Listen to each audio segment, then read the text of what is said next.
നമസ്കാരം. കേരളത്തിലെ ക്ഷേമ പെൻഷനുകളെക്കുറിച്ചും അതുപോലെ സർക്കാർ ആനുകൂല്യങ്ങളെക്കുറിച്ചുമുള്ള ഏറ്റവും പ്രധാനപ്പെട്ട അപ്ഡേറ്റുകളാണ് ഇപ്പോൾ വന്നിട്ടുള്ളത്. അപ്ഡേറ്റുകൾ പൂർണ്ണമായും കാണാൻ ശ്രമിക്കുക. ക്ഷേമ പെൻഷൻ വിതരണമാണ്. അതായത് ഓഗസ്റ്റ് മാസത്തെ ക്ഷേമ പെൻഷൻ വിതരണം ഇപ്പോൾ ഓഗസ്റ്റ് 19 ആരംഭിച്ചിട്ടുണ്ട്. ഇത് എല്ലാവരുടെ അക്കൗണ്ടിലേക്ക് എത്തി തുടങ്ങിക്കൊണ്ടിരിക്കുന്നു. ഓഗസ്റ്റ് 31 ഇത് പൂർത്തിയാക്കാനാണ് നിർദ്ദേശം വന്നിട്ടുള്ളത്.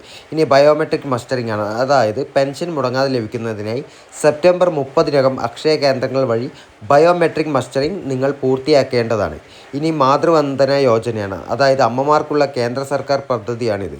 ആദ്യ പ്രസവത്തിന് 5000 രൂപയും രണ്ടാമത്തെ പ്രസവത്തിൽ പെൺകുഞ്ഞാണെങ്കിൽ 6000 രൂപയും സാമ്പത്തികമായി സഹായം ലഭിക്കും എന്നതാണ് ഈ ഒരു പദ്ധതിയുടെ പ്രധാന ലക്ഷ്യം.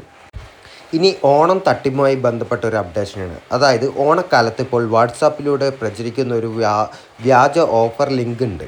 അതിൽ ജാഗ്രത പാലിക്കുക. ഇത്തരം ലിങ്കുകളിൽ നിങ്ങൾ ക്ലിക്ക് ചെയ്യുന്നത് പണം നഷ്ടപ്പെടാൻ കാരണമാകും. തട്ടിപ്പുകൾ റിപ്പോർട്ട് ചെയ്യാൻ 1930 എന്ന ഹെൽപ്പ് ലൈൻ നമ്പറിൽ നിങ്ങൾക്ക് ബന്ധപ്പെടാവുന്നതാണ്. ഇനി മറ്റ് സഹായങ്ങൾ നോക്കിയാൽ തൊഴിലുറപ്പ് തൊഴിലാളികൾക്ക് 1200 രൂപയും അതുപോലെ ഹരിതകർമ്മ സേന അംഗങ്ങൾക്ക് 1500 രൂപയുമാണ് ഇപ്പോൾ ഓണം പ്രത്യേക അലവൻസായി നൽകുന്നത്. അപ്പോൾ ഇതുപോലുള്ള എല്ലാവിധ അപ്ഡേഷനും നിങ്ങളിലേക്ക് എത്തിക്കിട്ടാൻ വേണ്ടി ഈ ഒരു ചാനൽ ഇപ്പോൾ തന്നെ നിങ്ങളൊന്ന് സബ്സ്ക്രൈബ് ചെയ്യുക.